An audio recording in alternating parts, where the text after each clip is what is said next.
Welcome back, everyone, to the Innovative Agency. Sharon Toerek, and excited to be back here with you again today um, to continue a conversation. Actually, and I didn't plan it this way, but I have been fascinated with the impact that AI is having on content marketing right now in the agency world and for marketers in general. And um, the balancing of the opportunities that it creates with the very real sort of concerns that agency owners tell me they have about authenticity, about originality, findability, effectiveness, all of it. And so I'm so pleased to be able to continue the conversation here today with Nick Usborne, who is the founder of Story Aligned, which is a content marketing focused consultancy in Montreal, Canada.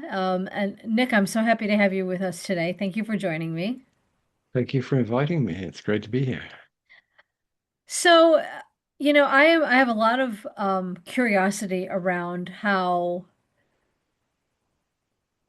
AI is truly in the trenches day to day, going to impact content marketers in specific. I mean, it is going to impact everybody in the agency world, Right. how they do their work and the deliverables that they create, all of it, the business models they use. But I also try to look around that or through that to look at the opportunities. I think that's just kind of how I'm wired, but I think agency people are by nature optimistic too. And so the ones that I speak with are all looking to balance the opportunities with the challenges as well. And so I think let's start there. First of all, you're a content marketing specialist and a storytelling specialist, and you are making great strides integrating AI and helping others figure this out for their own storytelling and content creation purposes. So let's start there. It's kind of broad, but where are you as a specialist right now seeing the opportunities for agencies to take advantage of the efficiencies, first of all, that AI is creating for Okay. content marketers? Oh wow. Well, I think there's lots, and like you said, I'm an optimist, but obviously I have concerns about the rise of AI and some of the implications. But like you said, that's got to stay optimistic. And certainly for agencies large and small, there's huge opportunities to move a lot faster and to get better at what you do. So I think the first way that I use it, and again, I'm kind of thinking of my own agency background, is research, analysis, things like that. So let's say, as an example, let's say I have a client and they're in the specialty coffee industry and they sell specialty coffees all across North America. And I've got to come up with a whole new concept campaign idea for them. I might, before I do that, I could go to, I would go to Gemini Deep Research and I'd say, hey, here are my five closest competitors. Do a competitive analysis for me. And the way that model works is it says, okay, and it says, please confirm you want me to do ABC. And I say, yes. And I click yes. And then off I go to make a cup of coffee. 10 minutes later, I come back and I'll probably have a 20 to 30 page report with maybe 50, 60 citations on it. In other words, the work of two people, a week's work for two people. So I'll have this competitive analysis and I'll say, hey, that's cool. I what are the separate report, please? What are the opportunities and challenges for the specialty coffee market for 2 to 5 years? Again, same thing. Have another cup of coffee, come back, 20-page report. So this is extraordinary because these are mid to high five-figure reports, old school, that I'm just pumping out like super fast. And I can do, oh, hey, here's a whole bunch of stuff about reviews from our customers and transcripts from customer service calls. Do me a sentiment analysis of my customers. And actually, while you're at it, go out into the world and find my competitors' customer voices and and include them. I want a sentiment analysis. So out of all of this, so this has cost me basically nothing other than my $20 a month subscription, which in itself is astonishing. And it's one of the things I always think of with this technology is we very quickly take for granted that I can pump out a five-figure report in 10 minutes, and it's going to cost me pennies. It is extraordinary. So now I've got all this data, I've got all this analysis, I got this interesting stuff. And so now the next thing I can accelerate is kind of the ideation and getting to the first draft. So I'm going to sit around the table with, say, two or three people in the agency, and I'm going to leave one chair open for AI, and we're all going to play around saying, look, here's an interesting gap we picked up in our competitor analysis and in our projections for the next 2 to 5 years. Let's play around with that, see if we can come up with a nice concept idea, campaign idea. So we're feeding the AI questions, and I'm not just telling the AI what to do. I'll say, look, hey, based on this data, what do you think? I'll explicitly say to Claude or ChatGPT, what do you think? And it'll be a member of the group. And all of a sudden we come up with an idea, and I say, okay, I want to see that expressed as an 800 word blog post. Let's see how that would live in the world. Just write me a first draft. So again, I've still got humans in the loop. I'm still working with my colleagues, and we're using the AI as an extra colleague. We're just getting places much, much, much faster. So now I have this thing, and I think, hey, that's great. We love this. We love this blog post. It absolutely expresses what we're trying to do here. And now comes the hard slog traditionally of, okay, now we've got to turn this into an email campaign. We're going to do some social media campaigns. We're going to do some short videos on this. And you're getting into the grind now, the hard work, except you're not anymore, because I'm just going to get AI to accelerate all of that into kind of different versions. I said, okay, you know the idea. You've got my blog post. Give me a storyboard for a video. All right, cut that video. I want 30-second segments that I can put on social media. Do me the email. So it's the execution again is happening very, very, very quickly. And once more, it's the human has to be there to apply judgment. Like in my agency days, I started at the bottom, but then rose to creative director. And my job was to look at work before it went out the door and say, Mhm. is this good enough? Is this good enough for us as an agency? Is this good enough for our client? And some of those guardrails have kind of disappeared recently, I think. So some people use AI to accelerate everything in the way I'm talking about, but they don't, in fact, apply human judgment. And I think that's an essential final part where we look at it and say, man, that was fast. That's amazing. We've done this so quickly and close to zero cost. But then we have to pause and say, well, hang on, is this good Right. enough? Is this right? Yeah, I'm glad you said that because I and what you just walked us through gave me a couple of pauses. And the first definitely was veracity and accuracy when it comes to using AI for deep research and Right. taking something like a competitive analysis and looking at because what you're talking about is using AI as a thinking partner, which I think is a fabulous use case for it. It's you're getting you're getting it to jog your brain as a human and you're taking advantage of the intelligence that's in the machine, of course.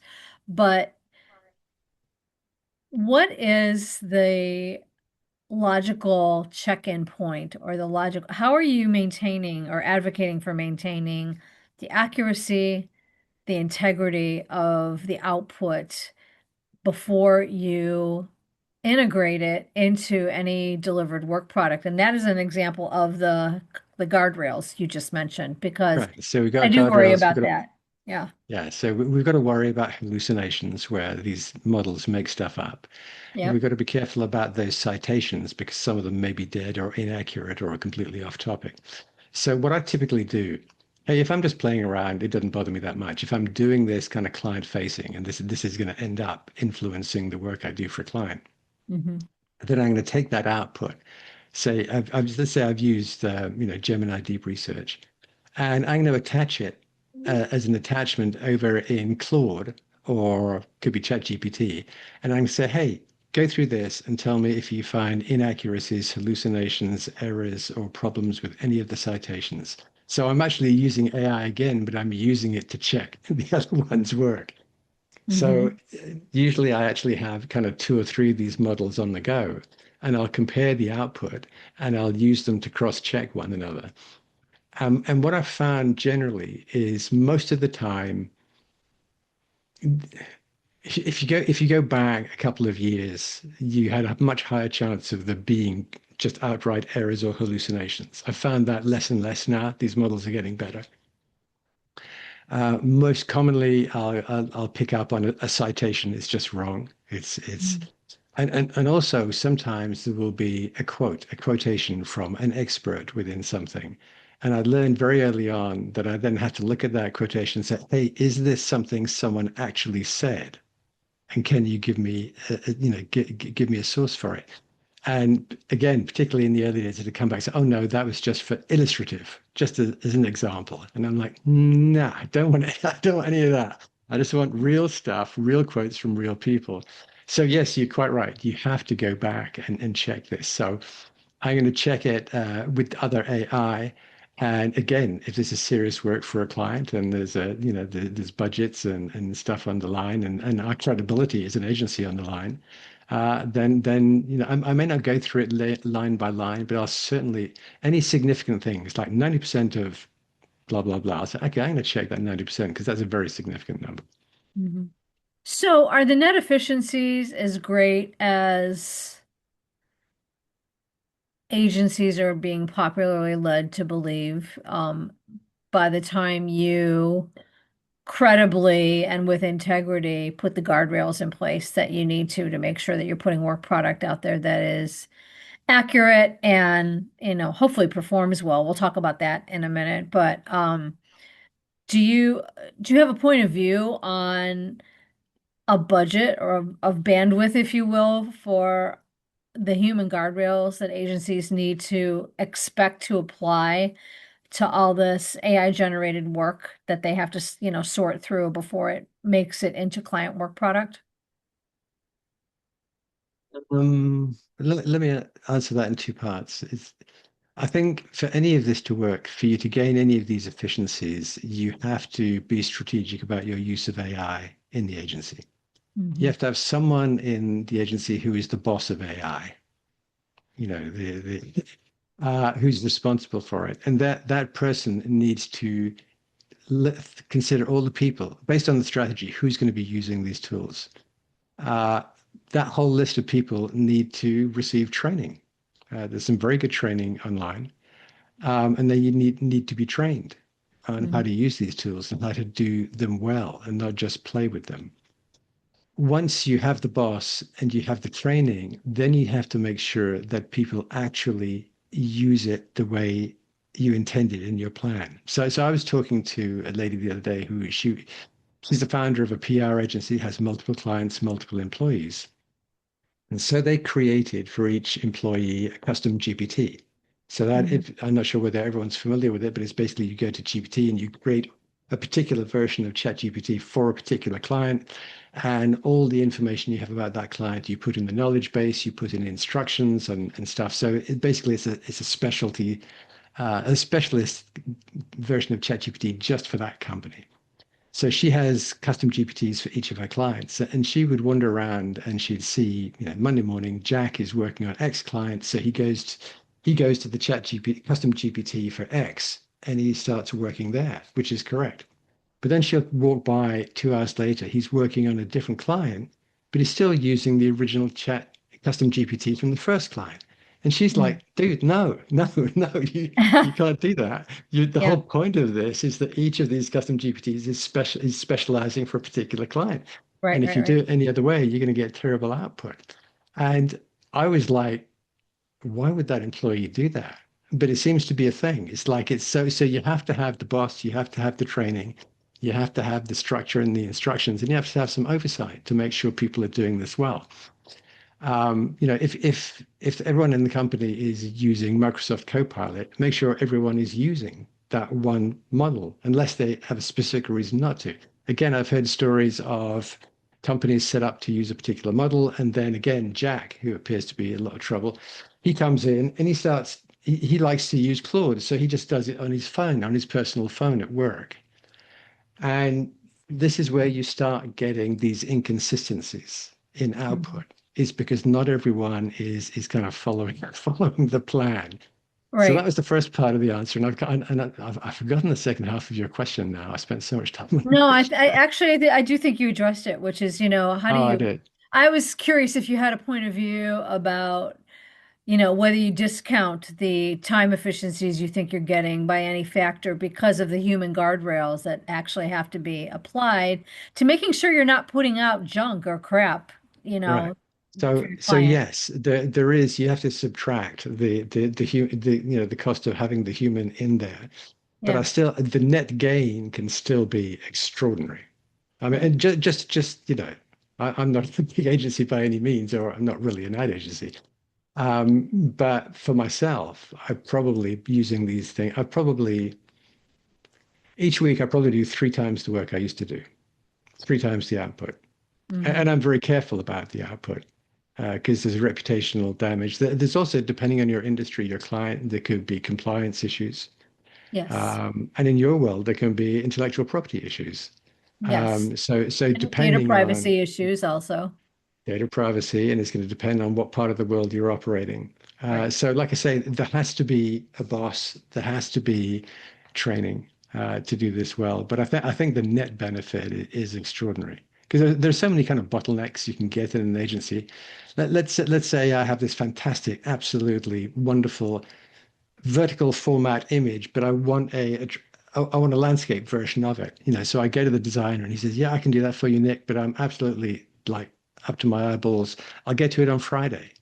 And I'm like, "No, I don't know it till Friday." So I just go to an AI and it fills in the background for me beautifully, and it takes me what 3 minutes. Hmm. So there can be all kinds of savings as you go through in terms of time.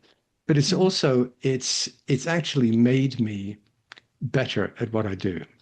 So my background, my core skill set is as a copywriter and creative director. Just that the thing going right back to the beginning when I talk about doing those reports and those studies, the competitive analysis, the sentiment analysis. I wouldn't have that information available to me before, particularly say the sentiment analysis. And now I'm really getting an insight into the emotional state of my prospects and my buyers, what they feel, what makes them upset, what makes them happy, what language do they use when they're happy. I couldn't get that before. I Hmm. might say to the client, "Do you have a sentiment analysis?" And they're probably going to say no.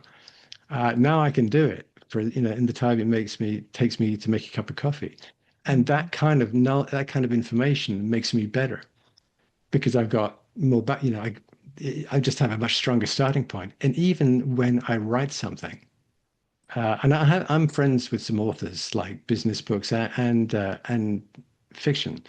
And when I'm writing something long form, when I feel like, man, there's something in the transition I'm not loving, I'll just go into Claude and say, look, there's something in the middle there that's not working for me. What do you think? So I use it as a very high-end editor. And I know, like I say, I know other authors who use it the same way. They do the writing, but they'll use it to kind of cross-check and as an editor looking for things. Hmm. So there have been times where I thought, man, what I've written here, what I've created here is actually much better because of AI. So we hear a lot about, I guess, what I call the sameness trap. If you and your competitors are all using the same models and you're all using the same prompt libraries from the same sources, it's inevitable that your output is going to be the same, Right. this is one of the downsides. You got to be really careful that doesn't happen. Yeah, I did. Yeah, I'm glad you brought that up because we talked a lot about integrity, right, of content and Right. using AI and ensuring integrity with human guardrails. But thank you for taking that turn because let's talk about uniqueness and quality of the content because there's a huge mediocrity problem now, right, in storytelling and in Yes. content when you rely on AI without thinking through the originality issues, right? So how do agencies think about combating that issue? Again, it comes back down to the training. So left to its own, left to its own devices, an AI will, hey, they're all trained on all of these AIs, large language models have basically stolen all the information everywhere across the world, every book, every movie, everything on the web. And basically what they do is when you ask them a question, they're basically looking at the aggregate, and they're looking at the general, and they're looking at the average in the middle. Because they don't have an opinion on anything. So they just it's a huge data dump, and they find the kind of general stuff in the middle. So if you are either an untrained or a lazy user of AI, you tend to put the prompt in and say, "Hey, write me an email about blah blah blah," and you will get a pretty generic output. And it will sound the same as your lazy competitor if they're also lazy. It'll sound very, very similar if you're in the same industry. And we don't want that. Right. It does reputational damage to you as an agency, but also brand damage to your client because you don't want to Mhm. sound the same. Your brand shouldn't sound the same ever. So this is where you actually just have to work harder and do better in your prompting and creating the context for the large language model and giving it lots of background knowledge and giving it very detailed instructions on what you're looking for in terms of output and the differences. So if you are trained, diligent, careful. So I put in enormous. I was working on a project this morning, and I was looking at the instruction I put into the instruction field in the custom GPT. It was 20 pages long. Mm. All right. So some people are just going straight to the ask me something big panel, big field, and they just type in. I'm over on the side of a custom GPT in the instructions, and I'm putting in hugely detailed instructions in there. When you do that, when you put in the work, the output is going to be very, very different from what your competitors do. You're still going to double check it. You're still going to find that human in the loop. You're going to take on that creative director role and saying, is this good enough? Are the weaknesses here we need to address? Is this on brief? One of my favorite things, great output, but off brief. Right. Yes. Well, and so I'm glad you said that because this is all fascinating, and I'm wondering if you, in your travels through all of this, using it as a content creator and a storyteller, do you have any general sort of rubrics or any general principles that agency folks should keep in mind about how to be better prompters? And I understand that's a very, very general question, but do you do you have any do you have a mental checklist or do you have a set of principles or I how have, can we, because it's garbage in, garbage out, right? right. So how do we become better prompters? Obviously, we have responsibilities So, to guardrails on the output side, but how do we become yes. better at feeding into it so that we're not getting garbage out? All right. So, how many hours do we have for this last question? We don't have Um, hours. Come on, I need your best stuff and I need it fast because we're talking about AI and that's what the clients always say. I need your best stuff and I need it cheap and I need it fast. So no, yeah, seriously I've though, heard even that one one. or two Heard that tips one would be before. helpful.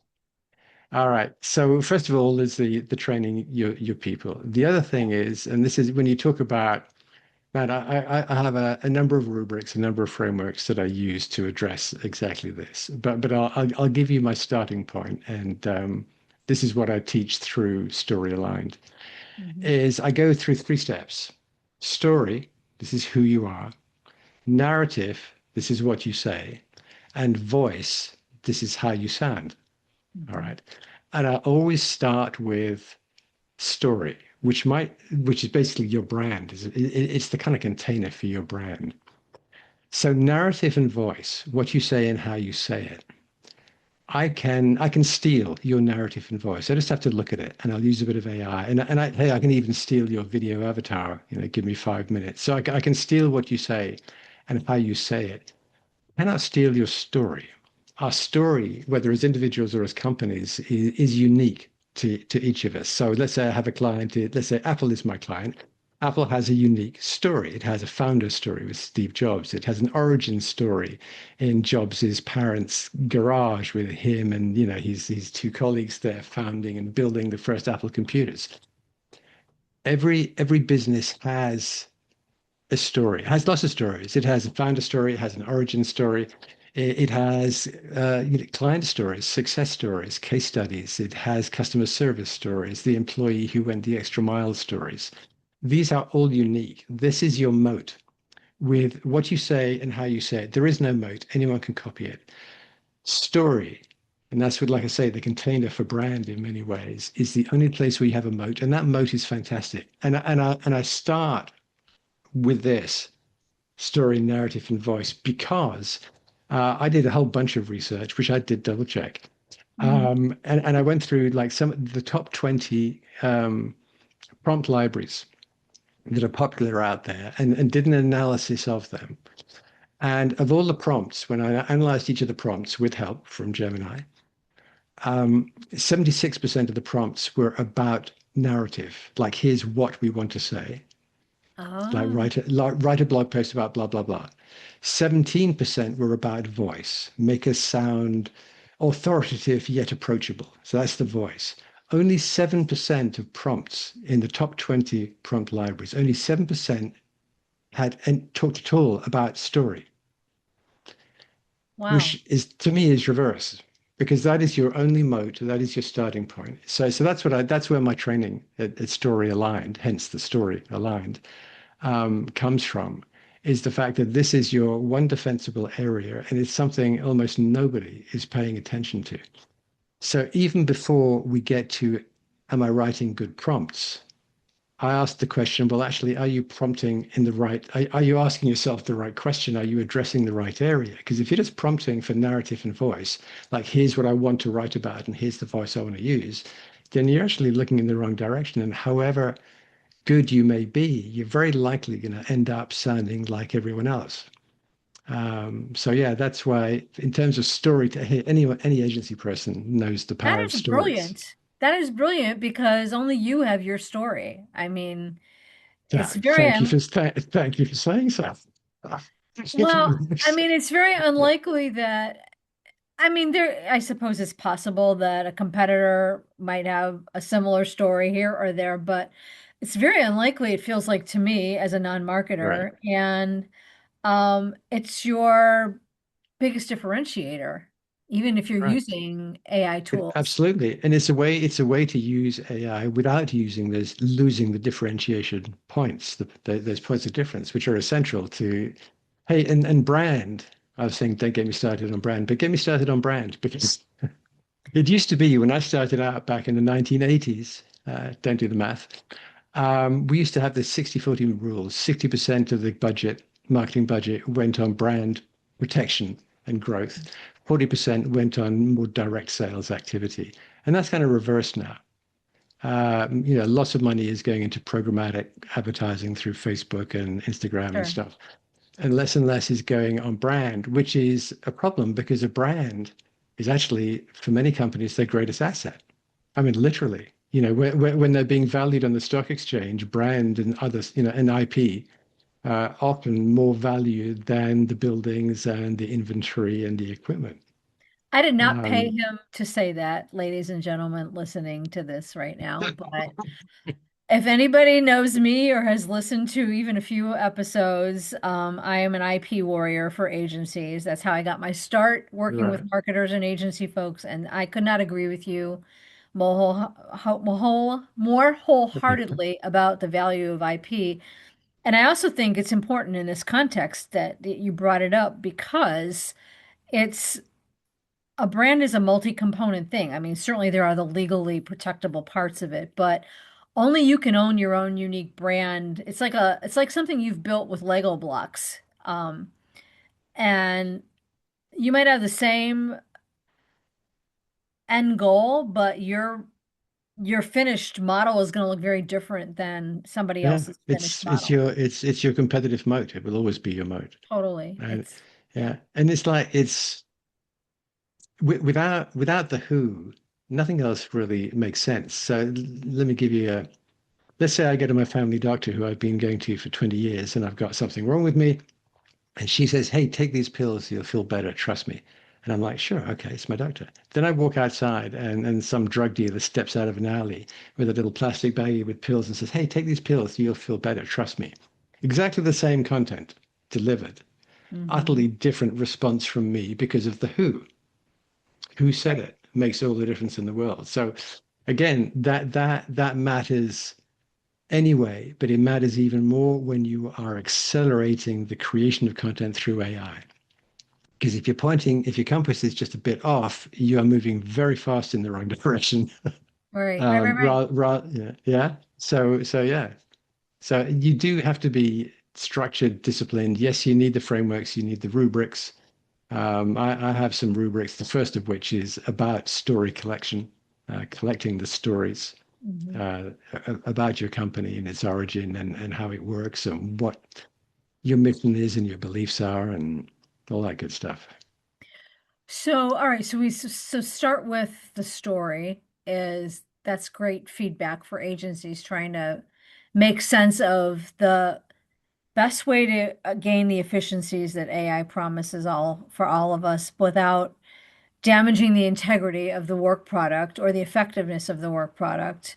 Um, if you had any other overarching messages right now for agency leaders about either the opportunities or the unique challenges that they're facing by integrating AI into their content creation, what will one or two of those things be? Well, we covered a lot of that, but what I would say to agencies, so I come from a generation of agency people back in the 1980s. It was the tail end of the Mad Men thing, and creative was king, and the lunches were really long, and it was fun. It was great. And almost every agency name had the name of the creative director, copywriter in the agency name. Like the creative element was very, very key to agency life back then and to working with clients. That's much less so now. A lot of it now is more to do with data mining and programmatic advertising.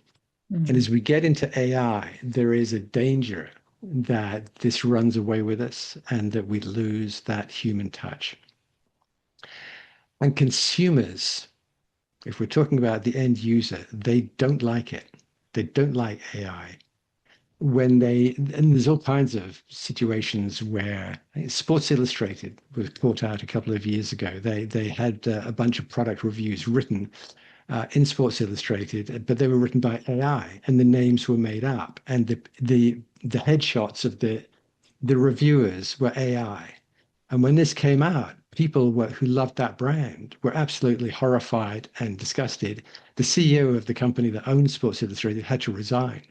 Mhm. People react very, very strongly when they see something as AI. They don't like it at all. So even if you are experiencing something I call in my training like brand drift, like small drift moves away from brand, where you kind of sound like your brand, but not quite. There's something a little off. Mhm. And that you can get away with that. But when you do it 20 times, then all of a sudden it becomes significant and you lose the trust. Um, and that is something to keep in mind. So I'm a big advocate, as you probably can tell, of using AI. But at the same time, I want people to look back to the days of the 80s where the creative human had a very, very significant role to play. And I think that's really important that that becomes it is the human guardrail. You can put in programmatic guardrails, but I think you also need this human guardrail of the human in the loop, the equivalent of the AI creative director. So the human looks at it and says, "Hey, that's fast. It's pretty good, but it's not good enough, or it's Yeah. not quite right, or it sounds a little off." And the AIs, you can really work hard with an AI to do some of that work for you, but I still think that that human element, we have a fantastic radar for when something sounds a little off, and consumers don't like it. We lose their trust, and when you lose trust, you lose revenue. I think that's I am no Pollyanna, but I think that is a positive message for agencies to take away from this conversation because you have a unique, you as an agency have a unique perspective you bring to your client's needs. And it is a combination, a complex combination of your human insights based on your experience, either solving that problem or working in that client industry, and the advantages that technology provides you, either in efficiencies or and other things like speed, for example. Um, it is a tremendous equalizer. And so for the small agencies listening to this, and I'm always high on the idea of pointing out things that are scalable for listeners and agencies of any size. But if you're looking for an equalizer and a human way to implement an equalizer, I think Nick's just sort of walked you through the important points of how to be thinking about it and maintain the humanity of it while gaining some of the efficiencies, and where to start with storytelling and telling your client's story being the linchpin and sort of your starting point, and your priority. And so this has been such a fascinating conversation. And I would love for you to share where agency folks can learn more about your approach and about Story Aligned, and how it helps, how it trains, and the work that you do. Okay. Well, just go to storyaligned.com.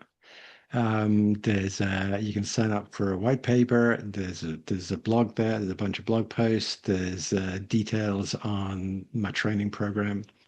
And you can reach out to me through the contact page, or you can write to me at any time at nick at storyaligned.com.